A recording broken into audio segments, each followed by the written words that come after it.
Protesters have rallied in Tokyo to express their opposition to Japan's hosting of the Olympic Games, which are due to begin in July. The demonstrators think it is irresponsible to hold the event before the pandemic is brought under control. Japanese Olympic organisers insist that the Games, once delayed, will go ahead, but they've hinted that overseas fans might not be allowed into the country to watch. Lebanon's caretaker Prime Minister has warned that the country is on the brink of an explosion as its dire economic plight worsens. In a television address, the caretaker Prime Minister referred to an incident in which supermarket shoppers in Beirut fought over powdered milk supplies. Lebanon has been hit by a severe financial crisis and political deadlock following the Beirut port explosion last year, which devastated much of the capital. The co-founder of Twitter has listed his first ever tweet for sale, and bids have reached nearly £2 million. This was a very short message that Jack Dorsey wrote back in March 2006, and it read, "Just setting up my Twitter," with the vowels missing from the final word.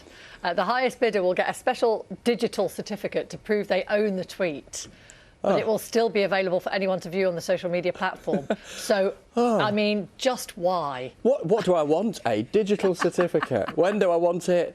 Never. I don't know what he's doing with the 2 million, and it could well be that it's going to good causes, which is brilliant, right? But I don't know what would possess anyone to pay that amount of money for a few words. What I think is interesting, looking back at that tweet from 2006, is all the rage then, wasn't it, was to drop unnecessary letters from your text messages, because we were all on pre-smartphone and typing things out with the number keys and all that kind of stuff. OK. That kind of flashback to the takes me back. Pre-smartphone. I suppose it is a piece of cultural history, isn't it? Yeah, but it's kind of there for us all to see, isn't it? Yeah, anyway. Someone's going to pay for it. I don't know how valuable your tweets would be, Chris. Possibly not quite so much. Little pictures of your Casio alarm clock. The front pages of today's papers, first of all, nearly all of them feature the imminent interview between the Duke and Duchess of Sussex and Oprah Winfrey. Here's the Times take, the Sunday Times. The Queen won't watch the Harry and Meghan circus, is their headline. The paper quotes senior royals who describe it as this circus.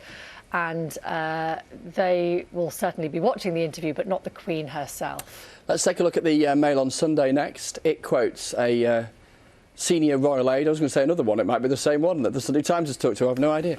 Anyway, this aide has said most people in Britain will be thinking about schools going back, having their jab, and Prince Philip getting better. These aides have sharpened their tongues, haven't they? Rather than Harry and Meghan's interview, the paper goes on to somewhat undermine that claim by promising 11 pages, 11 of special coverage. Here's the Sunday Telegraph. It does feature the Duke and Duchess on its front page, but in fact its main story is about Lord David Frost, who negotiated the Brexit trade deal, saying Brussels must shake off any lasting ill will towards the UK for its decision to leave the European Union. Stop sulking is the headline phrase there. And they're going to be lapping up the Observer in the Palace this morning because it swerves the royal interview altogether and focuses instead on the story we've talked about here on Breakfast over the last couple of days, the public backlash, as it describes it, against the government's decision to award a 1% pay rise to most NHS workers in England. Are you desperate for a proper pint?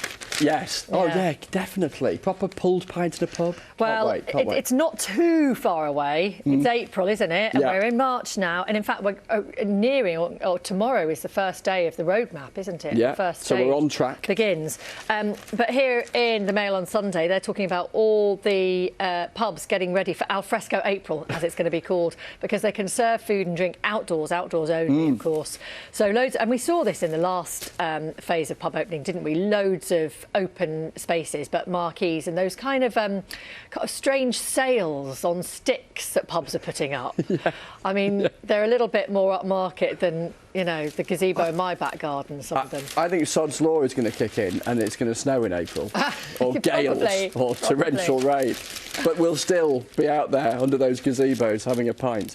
I love this story. We covered it yesterday, didn't we, with John Kay. Daffodils, Cornish daffodils. There are fields and fields in Cornwall full of beautiful, well, yellow daffodils. But the problem is, if they are yellow in the field, it is too late for them to be picked and sold. Cornwall accounts for, I think it's 80% of the global industry, the world's crop of daffodils. Rachel Stevenson, the reporter here in The Observer, went to do a day of picking because the growers say that the problem is they can't get enough people in from abroad. Lots of questions around visas after Brexit and all of that, and lots of British people who do it don't last very long because it's pretty hard work. I imagine it's back-breaking work. And you can't mechanise it because you've got to be able to look at it and work out at what point the bud is about to open and all this kind of stuff. And Rachel was saying that lots of the ones she picked, the farmer would say, it's too soon, or that's too late. Yeah. And, no and just briefly, while we're talking about picking and scrabbling around in the earth, muddy potatoes are back. And this is not just because they can't be bothered to clean them anymore, but actually the mud on them preserves them. So this helps diminish food waste. It's happening in Tesco's. You see it elsewhere. It's not the only place to sell muddy potatoes, surely. But this is one particular range that they are bringing back. So I did not realise that the mud helps them last longer. So don't ask me for the science behind it. You leave the muddy in the fridge? Do they last longer then, or at home? Now, that's a really good question. Or do you even put potatoes in the fridge? Fridges. I'm in a constant dilemma about this. I have half in, half out. I don't know. So if anyone can answer that question definitively. What, the door open? Yeah. If anyone can actually give us the answer to that question, potatoes I had this fridge or exact not? conversation with Mrs M yesterday, because there were some potatoes in our cupboard with all of the teacups. I said, what are they doing in there? The excitement of our lives at the moment. Where do you store your potatoes? And don't even get on to eggs. No. Do you put them in the fridge? I don't anymore, but it's taken me years to get round to that decision. Not anymore. And the potatoes, some in, some out? It depends on my mood. Time for sport.